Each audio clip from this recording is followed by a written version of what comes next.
We're This back. is the finale of the Blender Fast Track series. To start, we're going to set up our camera and add in a volumetric lighting setup. Then we're going to get into geometry nodes, using them to build out the environment and set up a flaming fire effects on the sword. Then we're going to wrap up the series by adding in a character animation. If the scene looks intimidating to you, I encourage you to keep going. We're going to make this as simple as practical for you to follow along Very intimidating. But I'm stubborn mofo.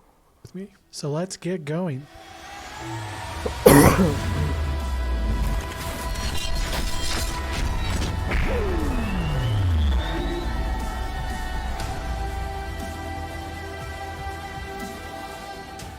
As we work, our scene will go from being very small and it will get larger and larger over time. And one tool we're going to be using is our outliner, which helps us isolate parts of our project and work more efficiently.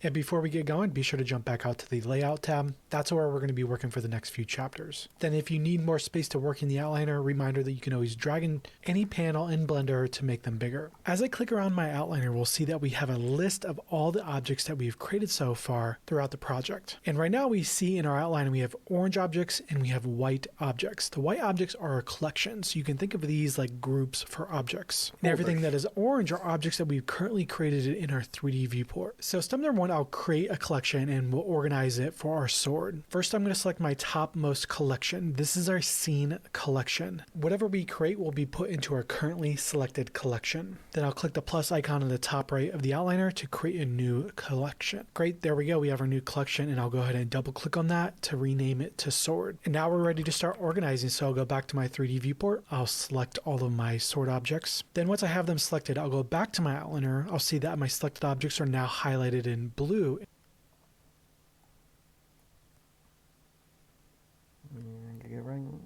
Got a ring, Taurus. Yes. And I'm going to select those blue selected objects and drag and drop them into my sword collection that we just created. And super important note here, you need to drag and drop using the text of the object in the outliner, not the sides or the other highlighted areas, the text. Great, so outside of organization, what this does is it gives us the ability to turn off the entire sword using this checkbox icon. This will be incredibly useful because... Oh, okay, but my, no, okay, I thought the light and camera was in there, but no, it's not. As we continue to work, we'll constantly need to turn things on and off so we can work more efficiently, focusing on certain parts of the scene at a time. Great, and then we'll just repeat this process. I want to put the camera just so it looks more like this one. Yeah, I'll put the camera up there, light up there for now.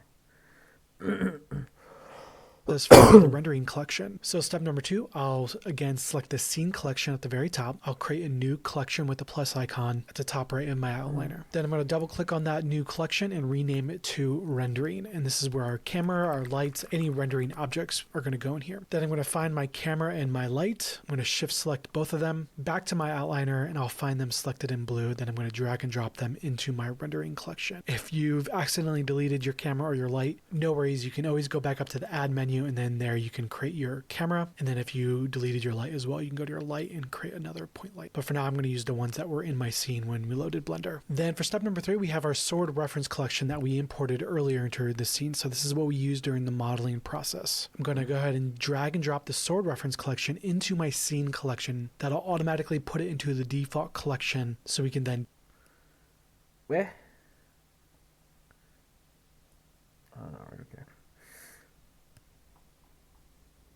delete the default collection that Blender gave us, and I'll delete that with using X. So my sword is inside the collection, not the scene collection, so I'm not going to delete the collection. So it's just making folders of folders, yeah. On my keyboard. Then I'm going to disable my sword reference since we're now done with that, and we'll continue to use the outliner as we move forward, and we'll continue building this in the next chapter. First step to setting up our scene is the camera composition and our sword layout. And we're going to run into a problem really quick, and that's our objects. Currently, they move independently, so there's no easy way to lay these out. So our goal now is to set up the parent and child relationship. A child object is an object that moves independently but doesn't affect other objects. And a parent object is an object that moves itself, but it also moves other objects. This is a parent and child relationship. So while we're in object mode, step number one, we need to make our selection. I'm going to select my child objects first and then my parent object last. And our parent object is going to be the blade object. So I'm going to select the guard and then everything underneath it, making sure that I do not select my blade object yet. Then I'll shift select my blade and then that'll be my last selection. And we know that it's our last selection because Blender tells us this, because the little orange highlight that goes around it will be slightly lighter. That is how we know this is going to be the parent object. Then step number two, we need to set up the parent. I'll go to my object menu, I'll go all the way down to parent, and then I'm going to select the top option, which is our parent object. And then that's that. And once we have that selected, we'll see that we then notice that our outliner changes. Something's changed in our sword collection. We now only can see our cube object, which is our blade object. If I expand the cube blade object, we will then see that the objects are now nested under this object. And then in my 3D viewport, if I move the blade around, you'll notice that the blade is now moving all the other objects as well. This is our parent and child relationship. Then for step number three, we need to set up our layout for the sword. I'm going to select the blade, then I'm going to go to my object properties, and then I'm going to rotate this 90 degrees in both X and Z. So 90 degrees, and then I'm going to leave the Y value a value of 0. Now,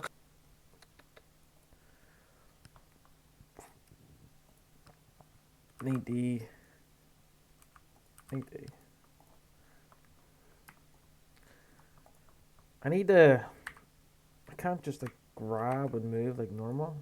So I can't. If I push G, I have to do that.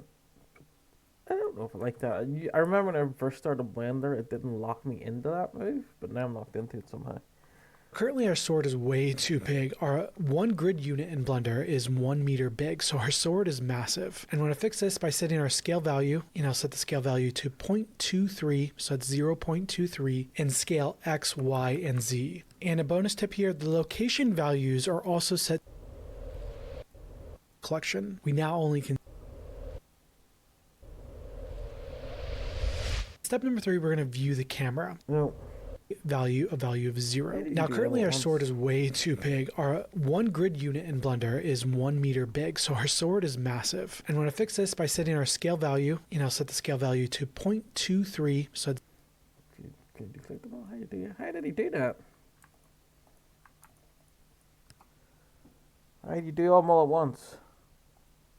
go to my object properties, and then I'm going to rotate this 90 degrees in both X and Z. So 90 degrees, and then I'm going to leave the Y value a value of 0. Now currently our sword is way too big. Our one grid unit in Blender is 1 meter big, so our sword is massive. And we're going to fix this by setting our scale value, and I'll set the scale value to 0.23, so that's 0.23, and scale X, Y, and Z. And a bonus tip here, the location values are also set to the default value of 0 in X, Y, and Z. So we're going to keep the blade object directly in the center of the world.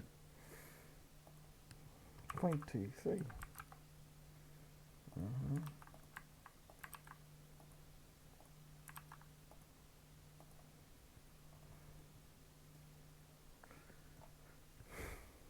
And that'll make it a little bit easier for us moving forward. And then there we go. That's going to be our layout for our sword, and everything else will be built around this initial layout, and we'll continue that in the next chapter. The goal now is to set up our composition, and we're going to do so with the help of our animation tab, our camera, and our composition guides. For step number 1, I'm going to jump over to my animation tab. And here we have a few extra options for us. On the left side, we have a custom 3D view set up for our camera view. That is the main difference between this tab and our layout tab. Down below, we'll see our dope sheet. This is a custom animation tool. We're not going to be using this. So what I want you to do right now is switch this dope sheet panel over to geometry nodes. We're not going to be using this dope sheet. In a few chapters, we're going to be using geometry nodes, however. So you do this step. For me, I'm going to disable it by right-clicking on the bottom of the panel and then choosing join areas. That will just close it and make the screen recording a bit less cluttered for you. For step number 2, we're going to set up our aspect ratio and our render resolution. I'm going to jump into my output properties. It's the panel right below our render properties that we have used in the past. Then at the top, we're going to see our format options. I'm going to change my render resolution to 1080 in the X, and then in the resolution Y, I'm going to choose 1352. And that's going to create our vertical aspect ratio. Then I'm going to change my percentage to 50, and making this 50%, what this does is instead of rendering rendering the full resolution, it's going to render half the resolution. Rendering in 3D can be very, very, very heavy on your computer, and a good workflow that I like to do is set this to 50% now, then I'll work low res, and then when I'm ready for the final render, I can change this back to 100% to get our final resolution. And then step number 3, we're going to view the camera. Now, by default, the left 3D view is looking through our camera. We know this because we can see the composition guide, the dark overlay around the outside edge of our 3D view. This is all the non-renderable area. If your view looks more like this with no dark overlay, that means you're not actually looking through a camera. Now, by default, it should be looking through the camera, but you can also very easily get out of this view just by simply orbiting around. And on our hotkey cheat sheet, we have 2 more keys to get to know: our frame camera window and our look through camera hotkeys. And very important note here, hotkeys in Blender are dependent on where your mouse is located, so be sure to bring your mouse over to the correct panel before hitting the camera hotkeys. Now we're going to toggle through the camera by hitting 0 on the number pad. Now we should see the dark overlay jumping in and out. This is us jumping in and out of our camera. And that's while I got my mouse over the left 3D view. If you don't have a number pad, you can use the view menu. I'll go up to the little three bar sandwich menu button, and I'll go over to view. Then I go down to viewport and then select camera. That's the same thing as our number pad button. And now step number 4, we're going to adjust the composition guide so that there's a dark overlay around the camera view and we can't see anything that the camera can't see. First, I'm going to hit the home key to maximize this, and that's just going to expand our composition to take up the full area. This is the finale of the Blender Fast Track.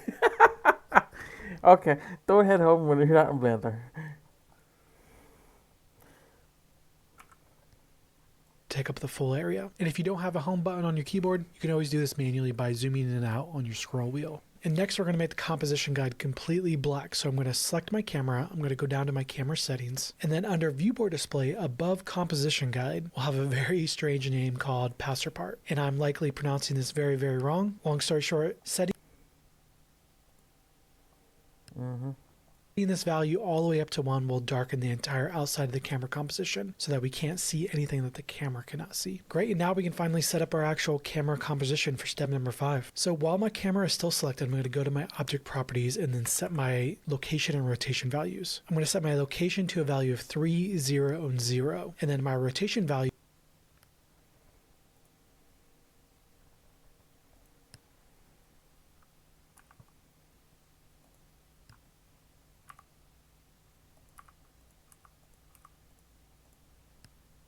to 104, 0, and then 90 degrees. Now you could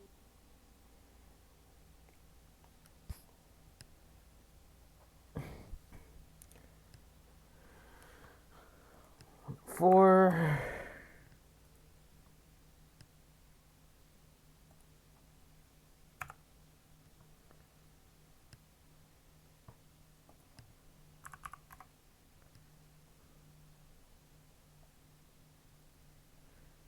finally got what we got there. in your viewport manually move your camera around and create your own composition, but I'd recommend sticking with these settings for now, as some of the future values that we're going to be using are going to be based off of this. These are the exact values that I'm going to be using. And so how did I get these values originally? The main thing here is that my camera is going to be a low angle, slightly rotated upwards. A low angle like this makes our model feel a bit more heroic, and the scale of it feels a bit more grand as well. Then in the composition, I have the guard hitting that top rule of thirds. If you're not familiar with the rule of thirds, I highly recommend checking out the Art of Lighting, which is another course that we have that goes more into this. Composition, lighting, rule of thirds, all of that. All right, so that was a lot of manual setup, and we want to test this out before we move on. To do so, I'm going to go to my render menu, and then I'm going to hit render. And what we should see is that the render view is now looking very similar to our camera view, but it's looking very gray and weird, and we're going to continue working on that. If your camera view and your render view manual setup, and we want to test this out before we move on. To do so, I'm going to go to my render menu, and then I'm going to hit render. And what we should see is that the render view is now looking very similar to our camera view,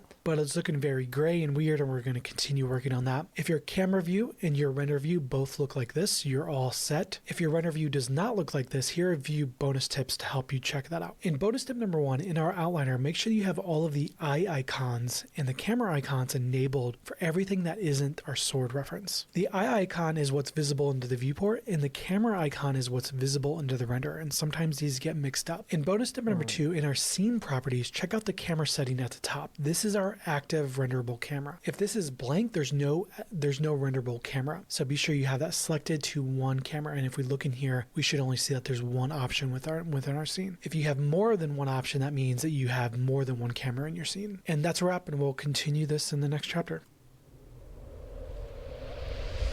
Our goal now is to add lighting to give the render a more dynamic look, which will add a bit of shape and visual clarity. And we're going to do so with the help of an HDRI.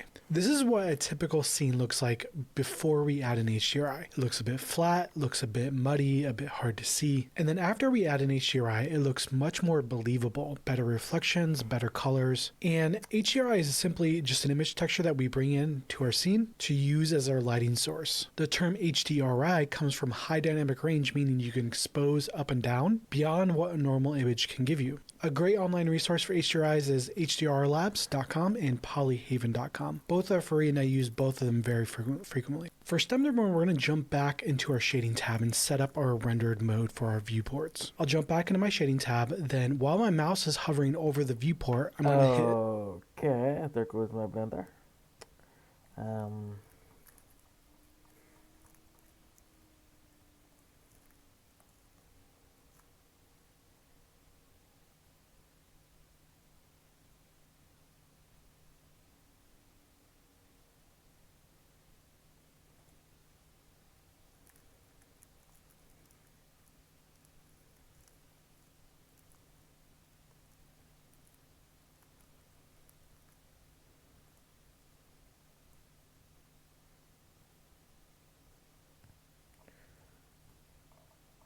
Okay.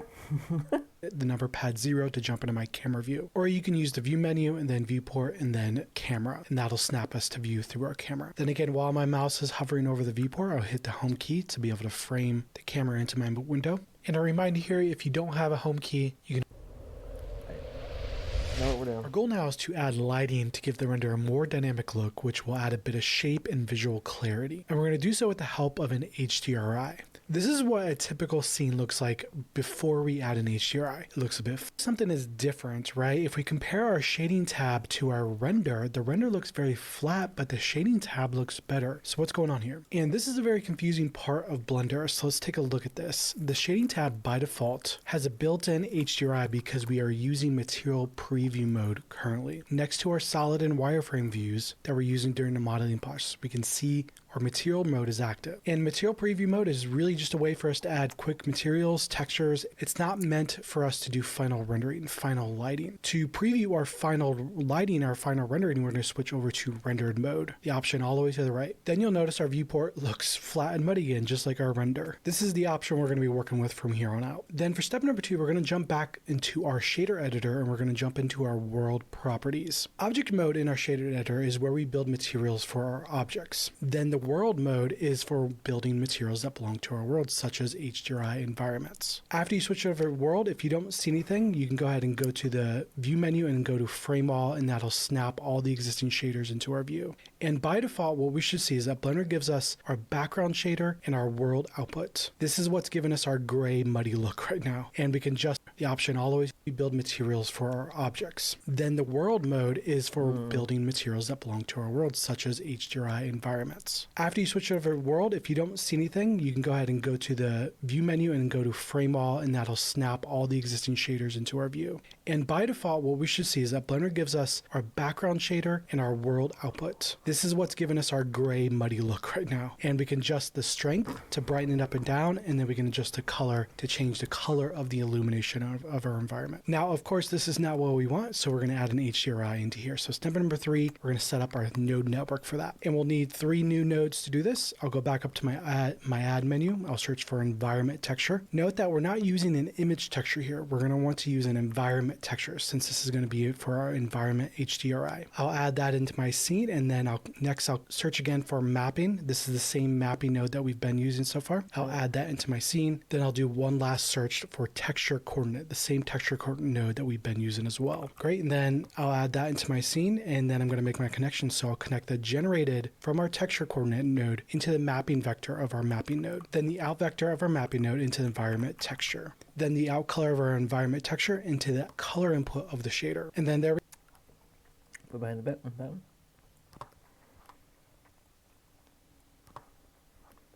Got some Weller's Originals. Wait, wrong one. Yeah, if everything's working, we should now see that the render is now looking pink. So why is it looking pink at this point? If you ever see a pink render, whether it's a pink material or a pink environment, this is Blender's way of telling us that we are missing a texture, usually from when we accidentally move textures on our hard drives. This comes up frequently. In this specific case, it's because we need to add an environment texture because it's not connected to anything currently. So I'll click the open button on my environment texture. I'll go to my downloads. I'll find the HDRI folder. Then I'll choose my narrow path blur HDRI. This is what the HDRI looks like. All right.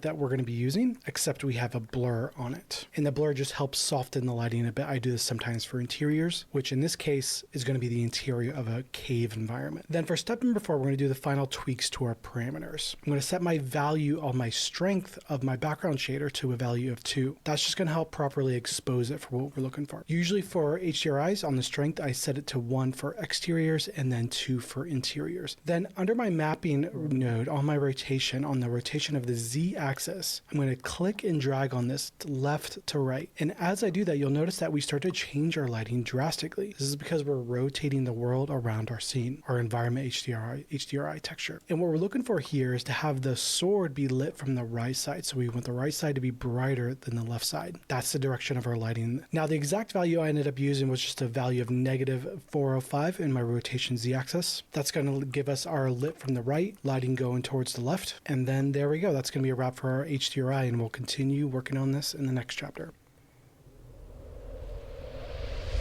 The goal now is to add light rays into our scene, and we're going to do so with the help of volumetric lighting. For step number 1, we need to add in our volumetric shader. In our shader editor, in our world properties, just like we've been working, I'll do another search and I'll search for volume scatter. Then once I see my volume scatter, I'll go ahead and drop that into my scene. I'm going to drop it next to my world output. Then I'll plug my volume out into my volume parameter of my world output. And just a general note here, we have both the surface and the volume parameter now being active. Then all of a sudden we see now Blender has added fog into our scene, but the default values are a bit too much for us. So we're going to lower the density on the volume scatter node to 0.1. And now we should be able to see the sword clearly, and we have some general fog going on in the scene. And then step number 2, we're going to set up our render views in our animation tab. So I'll jump back into my animation tab. Then on both my camera view and my 3D view, I'll turn on rendered mode. And just a general reminder, we can scroll over using the middle mouse scroll bar, since we can only see parts of our menu at this point. So I'll middle mouse over all the way to the right, and then I'm going to turn on render view. Then over to my 3D viewport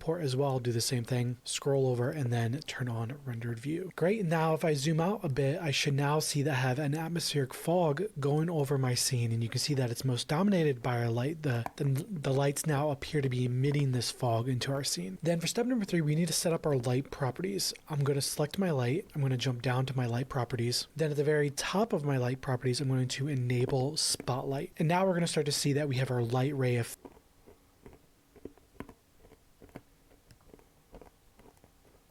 starting to happen. Now there's a few more parameters that we're going to want to get to know within our light. At the top we have our color. I'm going to open this up. I'm going to shift this to be a slight blue value. The exact values I'm going to use is 0.6 in the hue, and then 0.2 in the saturation, and then the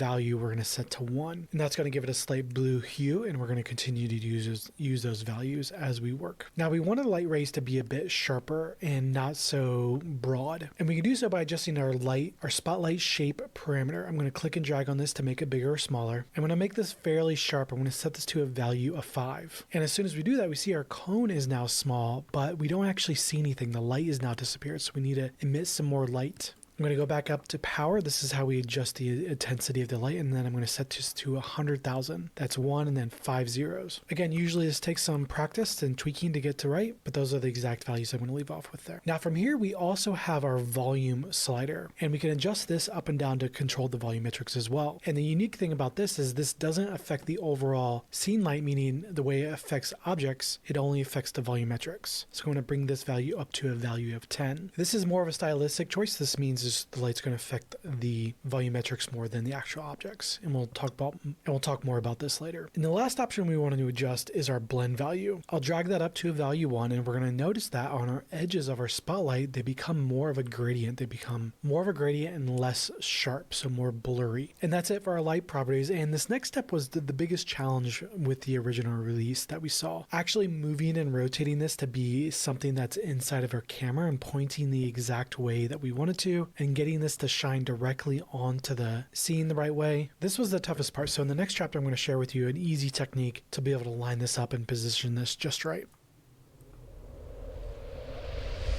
The goal now is to set up our light rig, which will allow us to easily shine the light rays exactly where we need them to be in our scene. Ooh, that's good. For step number 1, I'm going to reset the light's position and rotation. I'll select the light, I'm going to jump into the object properties, and then I'm going to set the location to 0 and X, Y, and Z, and then I'm going to set the rotation to 0 and X, Y, and Z. And then the only value that I'm going to adjust here that will be a non-zero value is the location Z, which I'm going to set to a value of 20. And there we go. We should now see that the light is pointing straight down at the center of the world with no rotation values. Then for step number 2, we need to set up our controller. First, I'm going to select my rendering collection. Whatever we have selected in our outliner is where the new object is going to be created. So that's going to help us keep us organized. Then I'm going to go up to the add menu and then down to empty, and then I'm going to select cube. Now, what is an empty object? What are we doing here? An empty object is an object that is visible in our viewport, but it's not going to be visible in our render. These are commonly used with animation rigs, and in this case, we're going to use it for our light rig. Then for step number 3, we're going to parent the light to the empty object. So I'll select my light. I'm going to shift select the empty, and now we should see that the light is darker outlined, and then the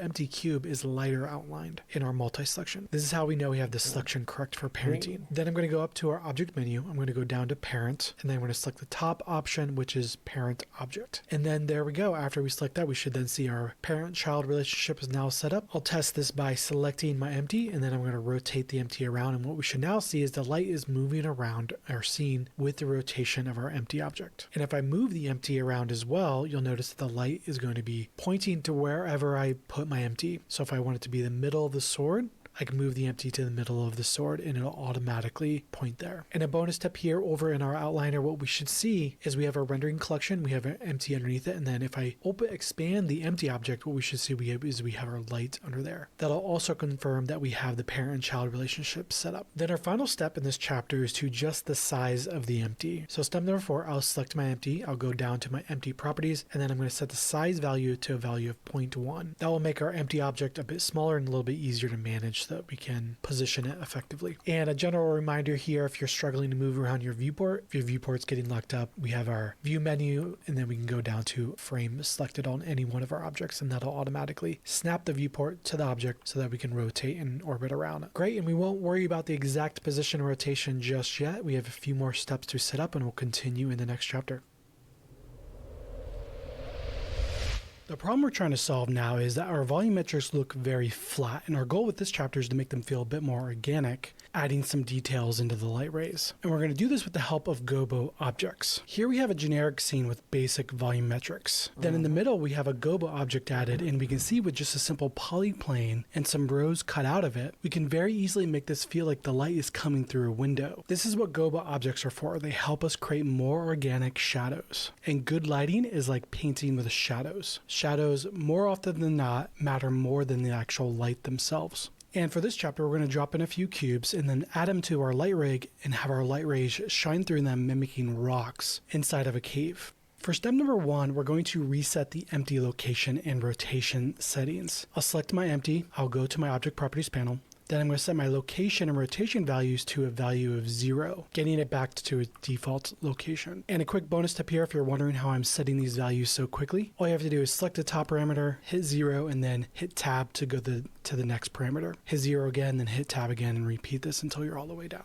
Then for step number 2, we need to add our gobo objects. First, I'm going to select my rendering collection. Then I'll jump to the add menu, I'll jump to the mesh submenu, and then I'm going to select cube. As a general note, gobo object is really just a fancy word that we're calling an object. Any mesh would work. In this case, we're going to stick with a cube because the cube has nice harsh shadows that we're going to use to mimic rocks. Now, by default, the cube is going to be a little bit big, so I'm going to jump into object properties and set the scale to 0.3 in X, Y, and Z. Then I'm going to move it up and immediately start to see that the cube is starting to cast shadow into our scene. Great. Now I'm going to go ahead and set the Z location for my cube to a value of 6. This is going to guarantee that it's going to be out of my camera's field of view, and we're not going to end up seeing this later on. And then I'm going to start to rotate my cube around, and immediately you'll start to notice that the light rays start to feel a lot more organic. You can start to feel all the different edges and corners starting to cast different shadows. Then for step number 4, we're going to duplicate these cubes and make 4 different cubes. I'll first move this first one off to the side. I'm going to have it about 30% in. So half of it's in shadow and half of it's going to be in the light. Then I'm going to right click and duplicate object, hit escape to drop it. Then I'll move to the other side.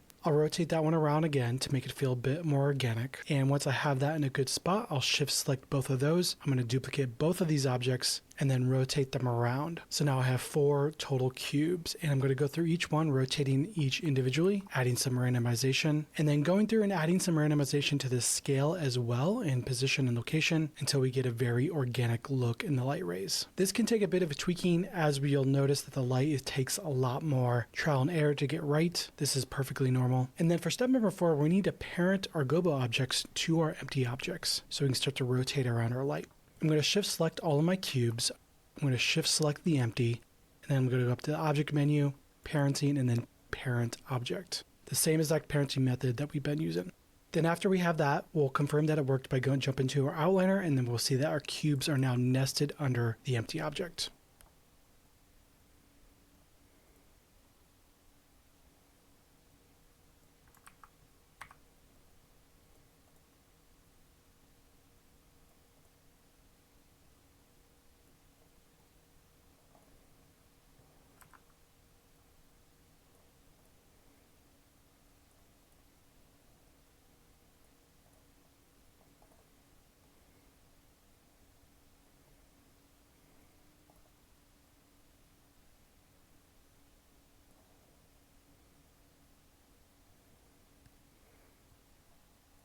Then for step number 5, we need to set our final position and rotation for our values for our empty. I'll select an error to get right. This is perfectly normal. And then for step number 4, we need to parent our gobo objects to our empty objects so we can start to rotate around our light.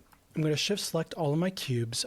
I'm going to shift select the empty, and then I'm going to go up to the object menu, parenting, and then parent object. The same exact parenting method that we've been using.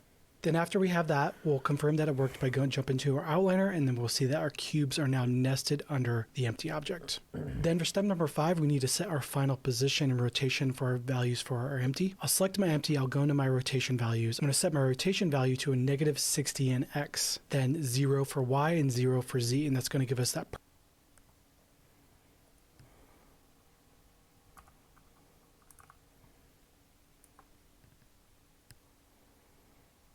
perfect angle coming into our camera. Then for my position, I'm going to move this up so it's just below the guard. And then I'm going to move it back a little bit so it's not directly on the sword. This is going to help the sword pop a little bit instead of being washed out by the volumetrics. You'll see that now we're going to see the silhouette of the guard and the overall shape of the blade a lot clearer. All right, and then we have a few bonus tips here. The position I'm trying to aim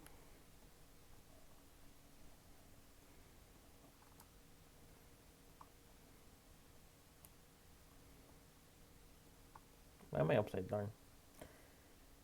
What the hell? So move it behind it a wee bit, move it up a wee bit, put the guard.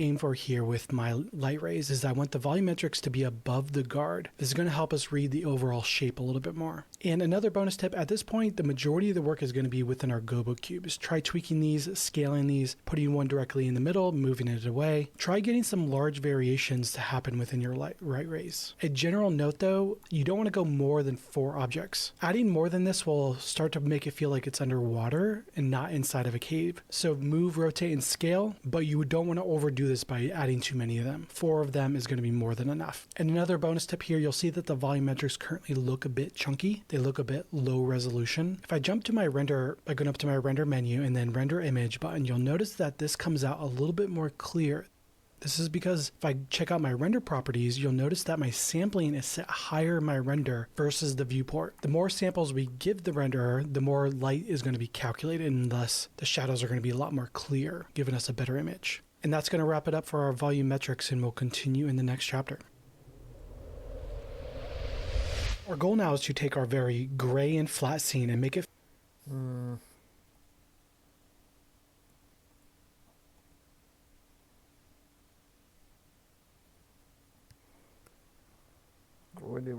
air to get right. This is perfectly normal. And then for step number 4, we need to parent our gobo objects to our empty objects so we can start to rotate around our light. I'm going to shift select all of my cubes.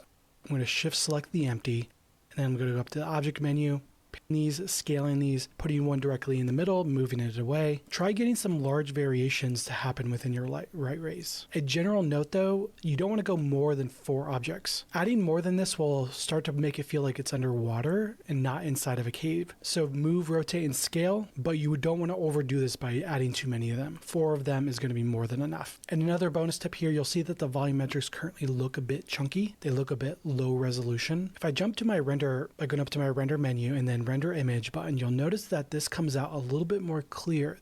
This is because if I check out my render properties, you'll notice that my sampling is set higher in my render versus the viewport. The more samples we give the renderer, the more light is going to be calculated, and thus the shadows are going to be a lot more clear, giving us a better image. And that's going to wrap it up for our volumetrics, and we'll continue in the next chapter. Our goal now is to take our very gray and flat scene and make it feel a bit more cinematic. And we're going to do so with the help of our compositing tab. Compositing is a post-process where we take our 3D render and we run it through some basic 2D operations. And that helps us push it towards our final result.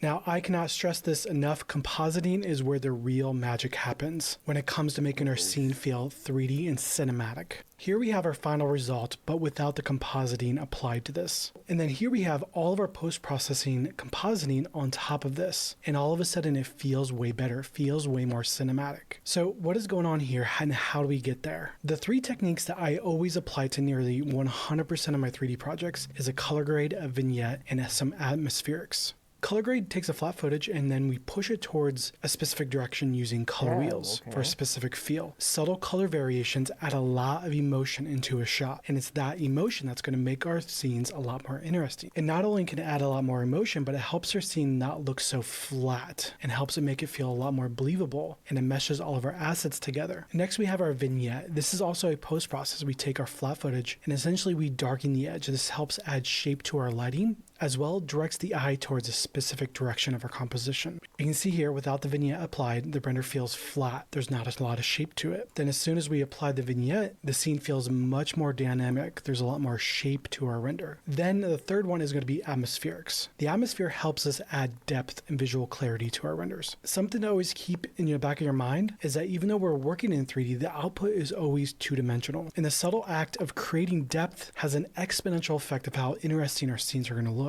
Now, our renders always start flat and not very interesting. And then one thing we have already done is added a volumetric scatter, which adds layers of depth to our scene. It helps separates our objects. Another method is to add a depth pass to our composite, which helps create a foreground to background atmospheric effect. Here we have no depth applied and we can see it kind of looks flat. And then as soon as we apply that, all of a sudden we can see a lot more visual clarity going from foreground to background. We can see our sword is going to pop more. The 3 hero rocks in the foreground, they pop a lot more, and we can see a lot more details in the background. And we'll begin setting up our color grade, vignette, and atmospheric in the next chapter. Well, I meant the So same. how do we apply compositing to our scene? For step number one, we're going to set up our compositing tab. We'll jump up to our tab menu, we'll go over to compositing tab, and then as soon as we select that, we are now in the comp and we're going to have a blank setup. By default, this tab does nothing and is not even enabled by default. To enable this, we'll select the use nodes option at the top left of our compositing panel. By default, what this does is it creates our render layer in a composite output. The render layer is our 3D render and the composite output is our final result, and then we apply our post-processing effects in between these two nodes. By default, our render layer is blank and we need to perform a render to actually be able to do anything. So I'll go back up to my render menu and then hit render image, and now we can start working with something. But the problem now becomes is that the render view likes to disappear here and it likes to go behind the Blender session, and overall this setup by default is a little difficult to work with. So step number two, we'll dock this and set up our compositing tab. I can disable the sidebar that we have here by going up to the view menu, and then I'm going to select disable the sidebar, or you can hit the N hotkey and that'll close that and it'll give us a bit more space to work. This next step you do not have to do, but for me I'm going to right click at the bottom of our dope sheet again and then click on join to collapse that, and that'll help save us some space in the screen recording. Now I'm going to expand my outliner here to make room for the render view. We're going to turn the outliner into the render view, so it's going to be docked. At the top left here we have our editor type options. You'll notice that this option here is in any one of our panels inside of Blender. This allows us to change any one of our panels in Blender to any other type of panel. On the left side here, I'm going to select the image editor. In the future, however, we can change this to shader editor. We can change this to our 3D view. We can change this to any view that's available. We can change this to any panel that's available in any tab inside of Blender. So after I select my image editor panel, by default, this does actually nothing. It's not doing anything by default. Now, the name of this panel is a bit weird. It's called image editor, but I don't actually edit images here. I just view images here. And we can view any image that we brought into Blender by going up to our image browser at the top in the center. And step number three, we're going to set up our view render result image. If I bring back my render view, you'll notice that the top it says render result. This panel is our image editor panel, and the image type is set to render result. So we can replicate that. If you go back to our docked image editor browser, then I'm going to search for that same result, that render result. So I'll select search, I'll type in render result. Now, if you don't see this, a friendly reminder, you have to actually render your image. So go back up to render menu and then hit the render image button again. Now we should be able to go back to our image browser and then search for a rendered result, and then search for a render result and select that. And then we should be able to see we now have our render. Great. And now we're ready to start compositing. We'll start that in the next chapter. I'm going to keep rendering them. You see the Now we're going to set up the entire base composite. And a bonus tip before we get going, at the very end of this chapter, I will have a full node cheat sheet for you to follow. So no stress trying to keep up during the video. I'll have all the values at the end. For step number one, we'll begin adding the color grade. I'm going to go up to my add menu. I'm going to select search again, and then I'm going to type in color balance. The color balance node is the most common node that I use to do any kind of color grading within the compositor. Once I find that, I'll hit enter, and then while it's still attached to my cursor, I will hover over the render layer in the composite connection, and then once I see the highlight happening, I'll then click over that to drop it in my scene and auto connect the two. And now we should see that we have our render layer out image into the color balance image input and the color balance output into the composite image input. On the left of the color balance node, we have our lift parameter. We can think of this as just adjusting the dark values of our render. Then the center is going to be gamma, which is adjusting the midtones of the image. And then gain will adjust everything together, including the highlights, midtones, and the dark values. I usually start by adding some values into the lift. So I'll go ahead and add some deep blue values here, and immediately you'll start to see we have a lot of control over the end result. Then I'm going to do the same thing with the center color wheel. I'm going to click and drag on that and add some blue into my scene, and that's going to add some more into the midtones. And then I'll share with you my exact values that I'm going to leave off with. On the lift, I'm going to select the color swatch, and then we're going to use the same values that we were using for our light. That's 0.6 in the hue, and then 0.2 for the saturation, and then I'll leave the value set to 1. Then I'll do the same thing for the gamma. I'm going to use a value of 0.6 in the hue, 0.2 in the saturation, and then a little different here. Right close.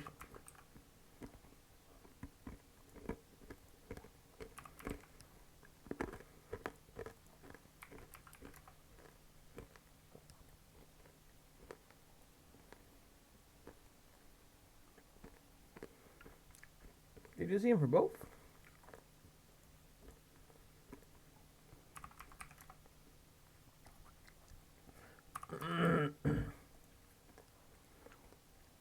the hue, and then 0.2 for the saturation, and then I'll leave the value set to 1. Then I'll do the same thing for the gamma. I'm going to use a value of 0.6 and 0.2 in the saturation. And then a little different here, instead of the value of 1 in the value of our gamma, I'm going to use a value of 1.2. That'll just brighten it up a little bit. Generally speaking, whenever we add values to the lift or a gamma, we are technically darkening the image. So I tend to brighten it up just a little bit to compensate for that. Then for step number 2, we're just going to set up the node setup for the vignette. I'll start by adding the nodes in our scenes and then making the connections. I'm going to start by going up to the add menu. I'm going to hit search, and then I'll search for mix, M-I-X. And that's going to be a very similar node as the color mix RGB that we used in our shader editor.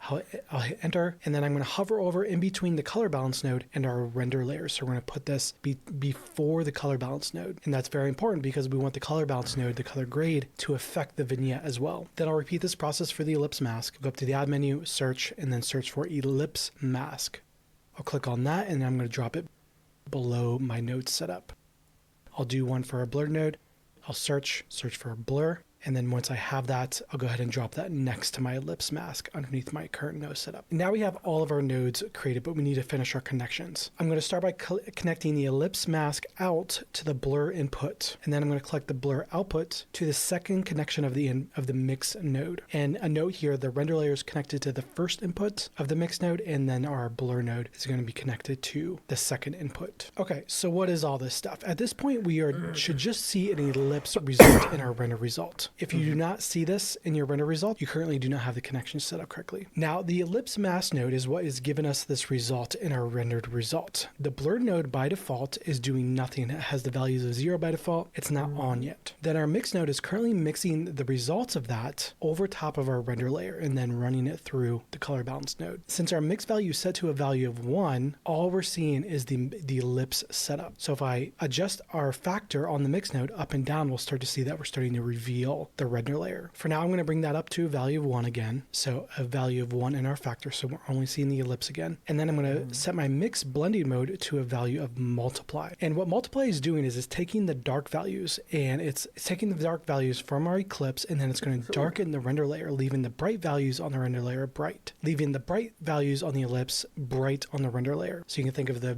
ellipse now as darkening the render layer. On our ellipse node, we can start by adjusting the width and the height values. As I click and drag on these, I can now start to expand my ellipse and make it bigger. The exact values I'm going to leave off with this is a value of 1.1 and for the width, and then 1.6 for the height. That's going to give us enough shape to work with. Then I can start to move the X and the Y parameters. Now it's going to help us position this where we need to go. And what I'm looking for here is to get the left side of the image covered and the lower part of the image covered, leaving the top right exposed and the bottom left darkened. The exact values I'm going to leave off here is 0.8 in the X value and then 0.8 in the Y value. And then there we go. Now we should see the left and the bottom are now covered. Next, we're going to soften this out with the blur node. And again, currently it's not on, so we need to enable this by setting our X value and our Y value to a value of 1. That's just going to make it to where both the X and the Y blur values are being affected. And then at the very bottom on our size parameter, we're going to bring that up. And then for this value, we need to go really high. I'll go to 100, then 200, and then the value I'm going to leave off with is 300. And that's just going to give it a really wide blur. And then there we can see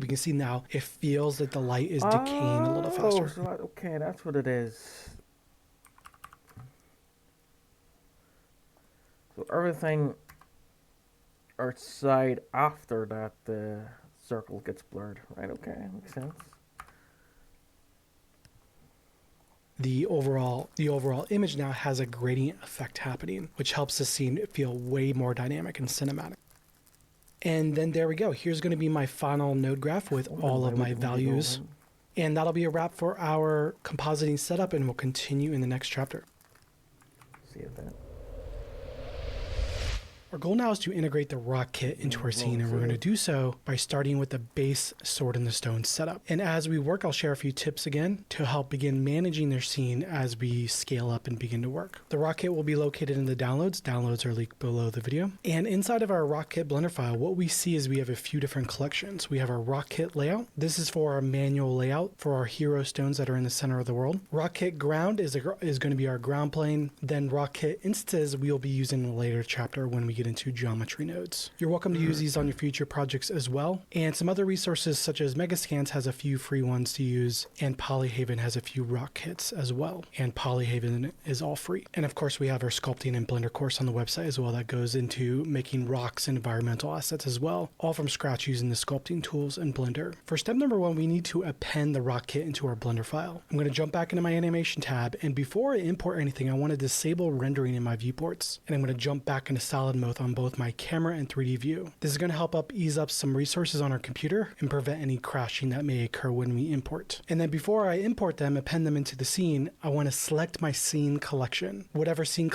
collection I have currently selected is where the rock kits are going to be put. And selecting the scene collection will help us stay a bit more organized. From here, I'll go up to the file menu and then I'll select append. This is how we bring in other Blender files that we can create into our current one. Then I'll navigate to my downloads directory and I'm going to locate the rockkit.blend file. And once we locate that, I'm going to double click on that. And now we're going to go inside of the Blender file so we can grab specific objects that are located within this file. I'm going to jump into collections, and then there we will see that we have our rock kit. I'm going to shift select all of these inside of collection, and there we go. Now we're ready to append these into our scene, and then we should see these are all now imported. Then for step number 2, we need to organize our outliner. I'm going to collapse all of the collections so that I can get a bird's eye view of what we currently have. And then we should see we have 3 rock kit collections. For now, I'm going to disable the rock kit instances. We're going to be using this in a later chapter, and we'll be using rock kit layout and rock kit ground in this chapter specifically. And a quick bonus tip here, if your rock collections are nested inside of one another, you can locate easily by selecting an object in the 3D view, and then over in the outliner, I'm going to right click on the outliner, go to the view menu, and then select show active. What the show active button does is it'll automatically navigate to the object in the outliner so we can easily find it. And then from here, if we ever need to do any reorganization, we can then just select that collection and drag it back up to the scene collection. For me, I don't need to do any of this because I selected the scene collection before I imported it, so we're all good to go. Great, and then for step number 3, we need to set up our 3D views again. In my camera view, I'm going to select the render mode again, turning on the render. Now, as soon as you select this, it may take a few seconds to load up. This is because the rock textures have to be loaded up into memory for us to be able to see them. And then in my 3D view moving forward, I'm going to keep this in solid mode to keep things nice and lightweight, and have a few extra parameters that can help us with overall visibility in our 3D view.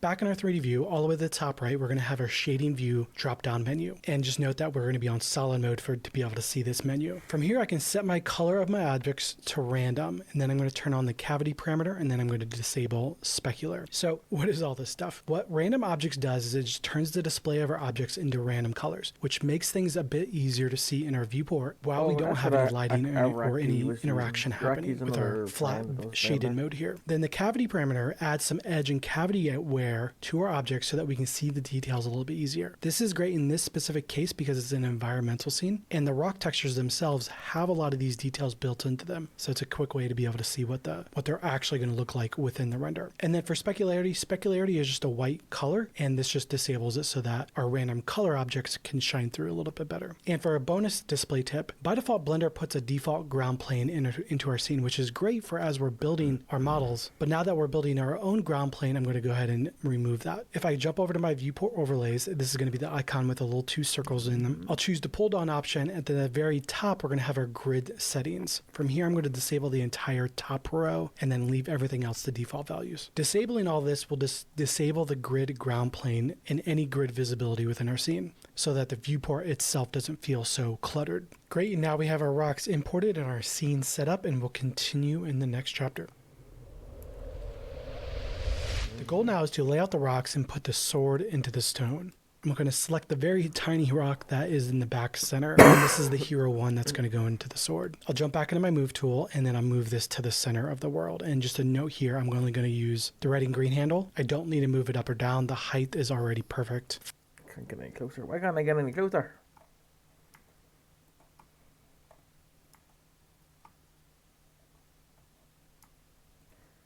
Damn it.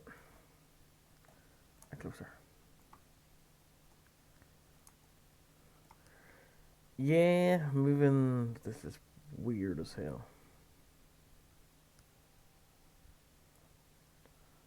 for us, and I'll just move this into place. I'll take a look at how this looks in the camera view and see how things are going as well. And we're going to start focused on setting up our composition. Next, I'll select the back bigger boulder rock, and this is going to be the one on the right. I'm choosing this one because it has a lot more shape into it. And then I'm going to begin moving that into place. And from here, we're going to need to tweak and move this in all 3 axes. And this is going to be the first step. I'm going to push it down so it's about halfway between the top and the very tip of our first stone and the ground plane. And then I'm going to grab the final rock and then begin moving that into place. I'm going to move it over, move it down a bit. And then this is going to be the first step into our sword in the stone setup. And then for this one, to help make it feel more like a step, I'm going to scale it down in the blue axis. This is going to make the overall rock a bit flatter, which is going to help it make it feel more like a step rather than a boulder. And if I take a look at this in our profile view, we want the first stone to feel like a podium, and then the 2 rocks underneath it to feel like steps. So we don't have 3 steps here, we have 2 steps and a podium. And so that the podium from the tip to the base is going to be about 50% of the way up, and then the top 2 steps are going to be in the bottom 50%. And overall, we're making this shape right here. Then in a 3D view, we want a triangle feel for this base stone setup. This will help push the composition to the sword and help the sword feel a bit more heroic. And so I'm going to select the middle rock here. I'm going to start scaling it with our green first step. I'm going to push it down so it's about halfway between the top and the very tip of our first stone and the ground plane. And then I'm going to grab the final rock and then begin moving that into place. I'm going to move it over, move it down a bit.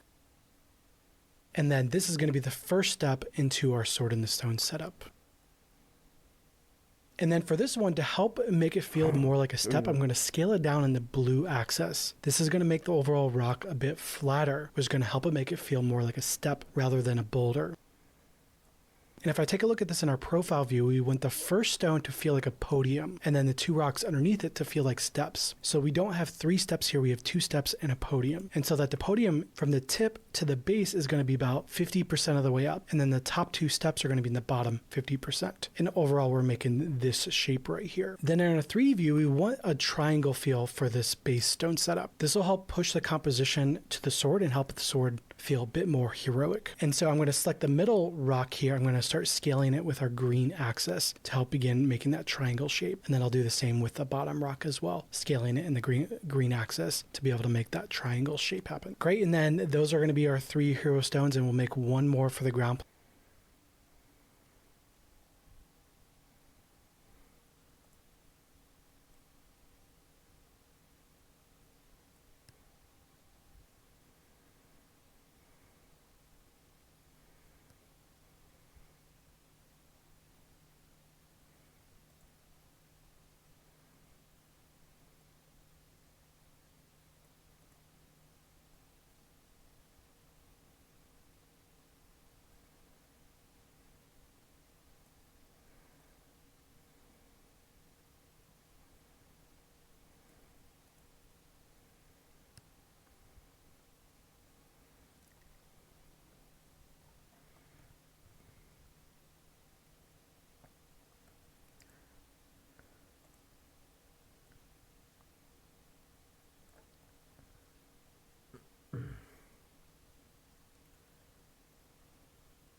Plane. I'll select the bottom stone. I'm going to right click duplicate objects, hit escape to drop it, and then I'm going to move it down and move it back into place directly in front of it. And you'll notice here I'm going to be scaling this way up, and then I'm going to scale it in the blue axis down a bit to make it really flat.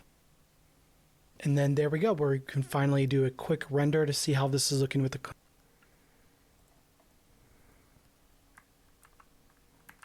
escape. Regular.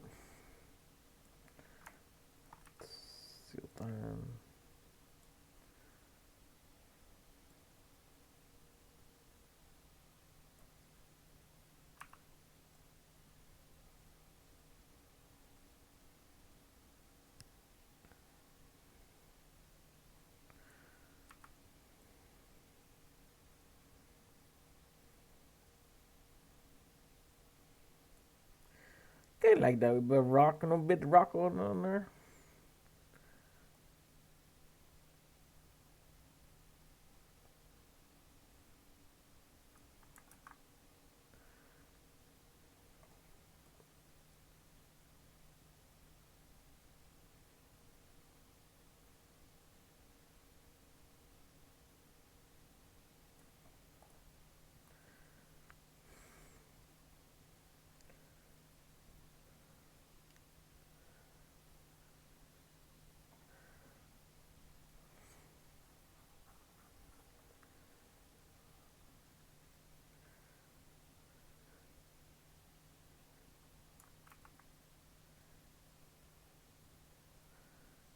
composite setup, I'll go up to the render menu, hit the render image button, and there we go. We can see that everything's looking great, and then we're going to continue building this out in the next chapter.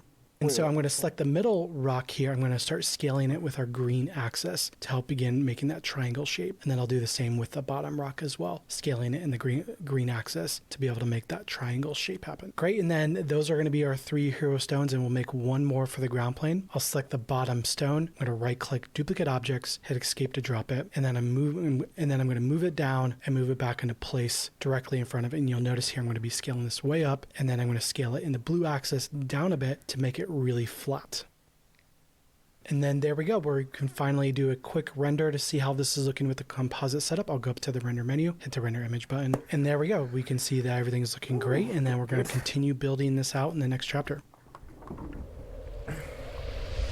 The problem we're trying to solve now is that the stones in the foreground feel very flat, and so our goal now is to add a foreground spotlight that's going to help the hero stones pop a little bit more in the composition. For step number 1, I'm going to duplicate my lighting and gobo setup. To do so, I'm going to jump into my outliner. I'm going to find my empty under my rendering collection. I'm going to expand that, and then I'm going to select my empty and then shift select the gobo cubes and the light. And if I look at my viewport now, we should see that our final selection is the entire lighting rig. Then I'm going to right click in my viewport, and then I'm going to duplicate. I was not paying attention. Okay.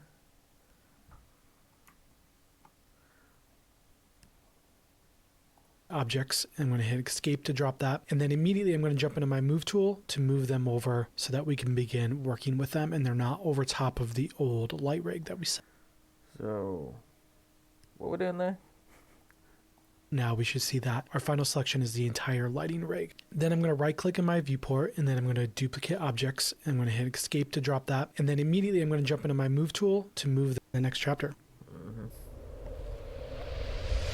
The problem we're trying to solve now is that the stones in the foreground feel very flat, and so our goal now is to add a foreground spotlight that's going to help the hero stones pop a little bit more in the composition. For step number 1, I'm going to duplicate my lighting and gobo setup. To do so, I'm going to jump into my outliner. I'm going to find my empty under my rendering collection. I'm going to expand that, and then I'm going to select my empty and then shift select the gobo cubes and the light. And if I look at my viewport now, we should see that our final selection is the entire lighting rig. Then I'm going to right click in my viewport, and then I'm going to duplicate objects. I'm going to hit escape to drop that, and then immediately I'm going to jump to the next chapter. Shift select, so click the damn thing. The problem we're trying to solve now is that the stones in the foreground feel very flat, and so our goal now is to add a foreground spotlight that's going to help the hero stones pop a little bit more in the composition. For step number 1, I'm going to duplicate my lighting and gobo setup. To do so, I'm going to jump into my outliner. I'm going to find my empty under my rendering collection. I'm going to expand that, and then I'm going to select my empty and then shift select the gobo cubes and the light. And if I look at my viewport now, we should see that our final selection is the entire lighting rig. Then I'm going to right click in my viewport, and then I'm going to duplicate objects. I'm going to hit escape to drop that, and then immediately I'm going to jump into my move tool to move them over so that we can begin working with them and they're not over top of the old light rig that we set up. Then for step number 2, we need to aim the light at the hero rocks. I'm going to select my empty for our newly created and newly duplicated light rig. Now we should see that our final selection is the entire lighting rig. Then I'm going to right click in my viewport, and then I'm going to duplicate objects. I'm going to hit escape to drop that, and then immediately I'm going to jump into my move tool to move them over so that we can begin working with them and they're not over top of the old light rig that we set up. Then for step number 2, we need to aim the light at the hero rocks. I'm going to select my empty. That doesn't look right.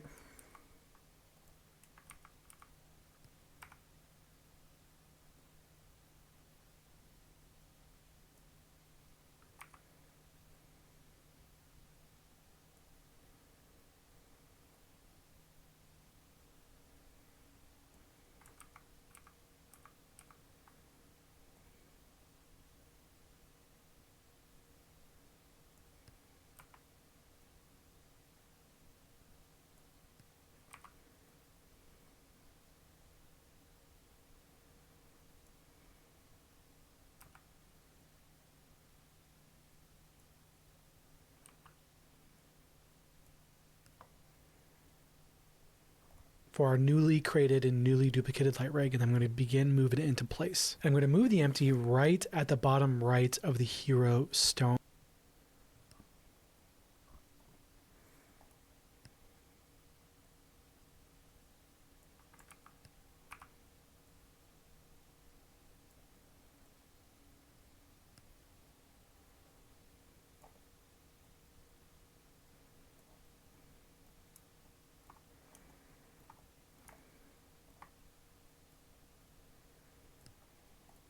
Overall, we want the light hitting this area of the rock, which is going to help it make it pop a little bit more. Now, this is the easy part because we already set up our light rig, and this makes it drastically easier to be able to aim the lights and move things around with our lighting. Now, step number 3, we need to tone down the volumetrics for this new light rig, because as you can see here, the foreground is now completely washed out, and that's not good. And so I'm going to select the newly created light, and then I'm going to jump into my light properties. And just a note here, we want to be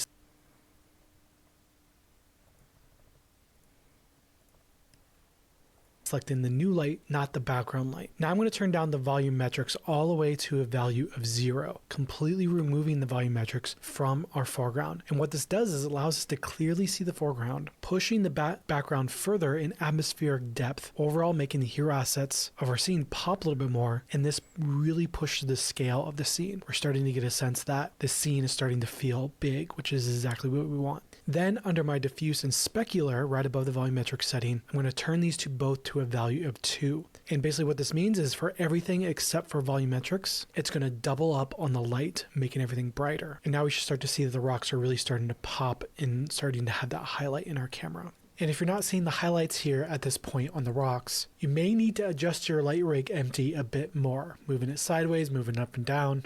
Or you may need to manually go up and adjust your gobo cubes a bit more. Make sure that they're not casting too many shadows into the scene. And a very special note here, I'm going to be making this look easy, but it is not. Attempting to do this 100% exactly like mine is not a realistic expectation. Lighting is a very, very organic process, and you're going to need to put a bit of elbow grease into this. Then step number 4, we'll do any final tweaks. I like that, I like seeing the new rock, I mean. Yeah, zoom in a bit more. I got good. That's nice. So, what was going to you bring the light back over?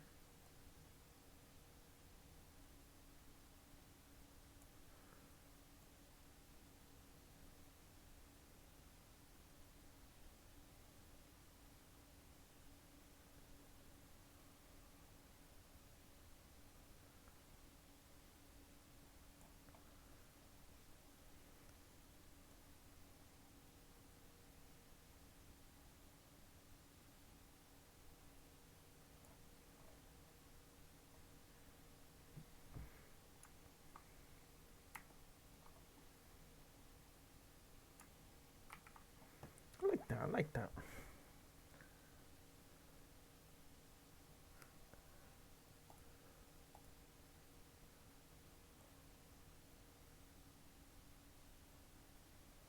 What the hell?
Yeah. I've not did the lighting the way it should have been done.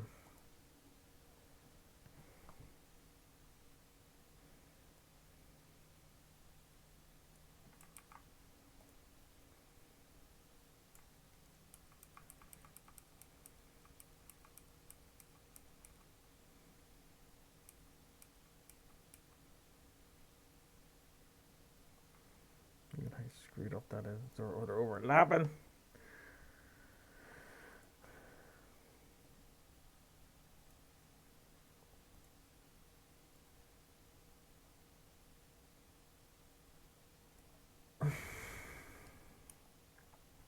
Okay.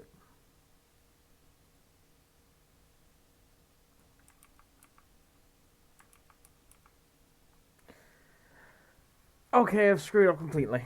Brilliant. Amazing. Wonderful.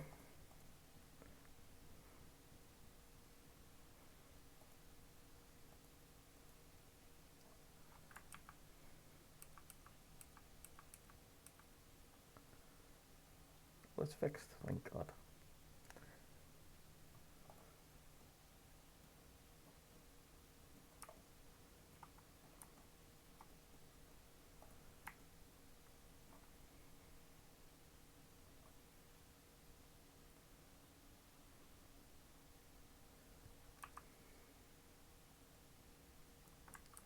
Stop clicking the goddamn freaking light and click the goddamn empty cube thing. I have to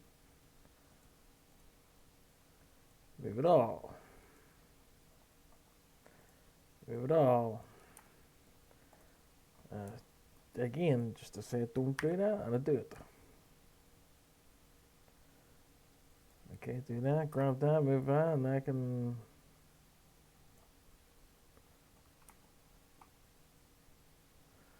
rotate again.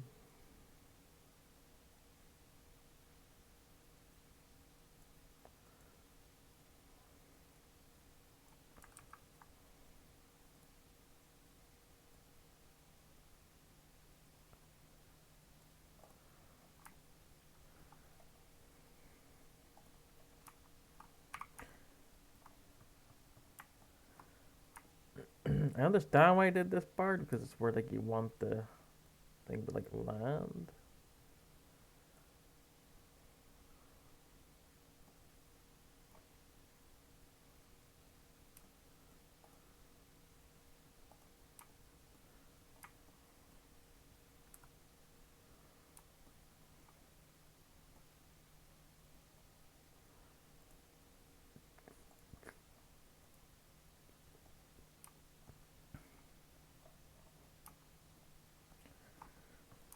God damn it.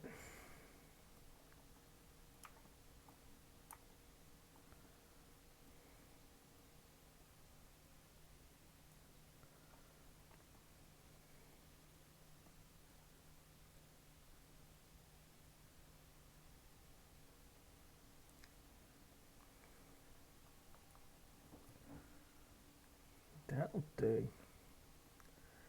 I want to get the light in the rocks the way I want it.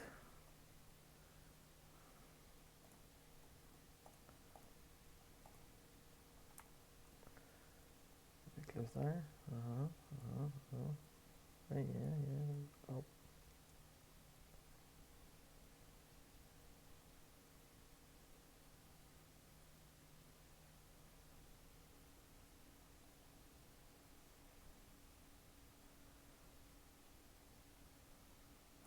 Kind of like that.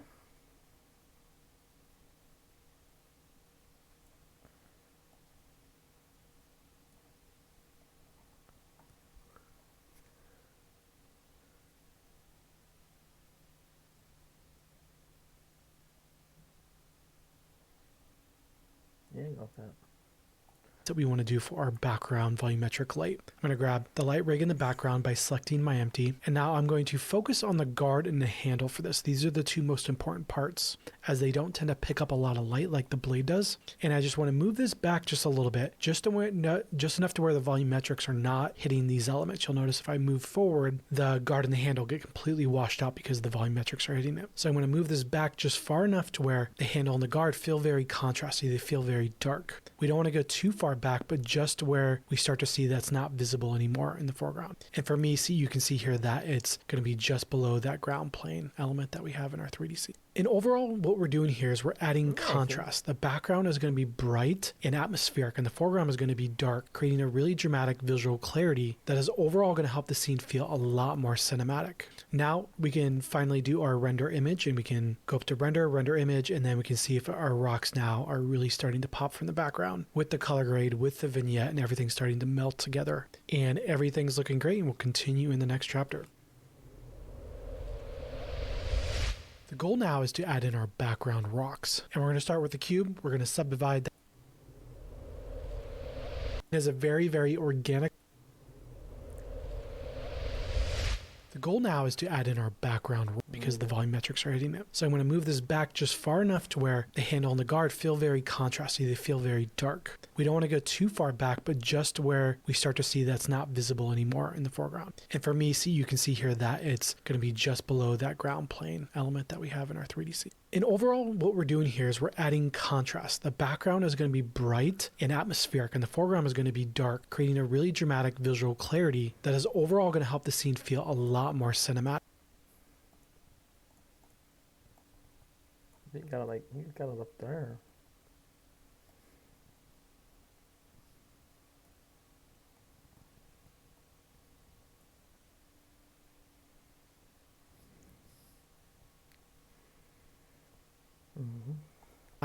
Now we can finally do our render image, and we can go up to render image, and then we can see if our rocks now are really starting to pop from the background with the color grade, with the vignette, and everything starting to melt together. And everything's looking great, and we'll continue in the next chapter.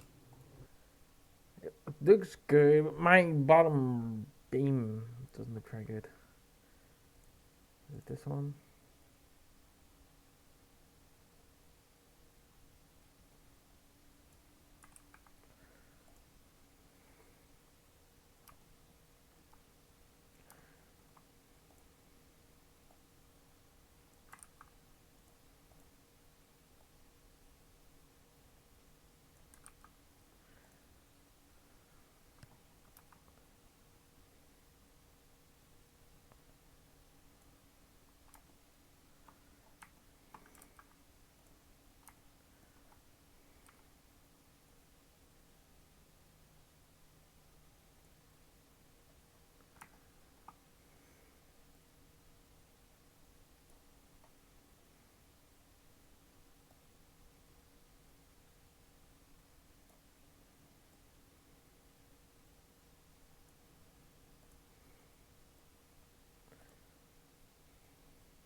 That's what I'm after. Okay, it was the back cube, not the front cube's doing lighting. You probably can't see it, but when the render's done, you'll see it there. But the bottom had like the top beam was like half, and then there's like a wee cut, and then the bottom beam was half. It was like no breakups. It was looking terrible. So I needed to mess with the cube, but that's looking good. I stop here and continue maybe later tomorrow. I don't know, but. There's a good hour and 10 minutes left. I don't know. Anyway, third part video. See you.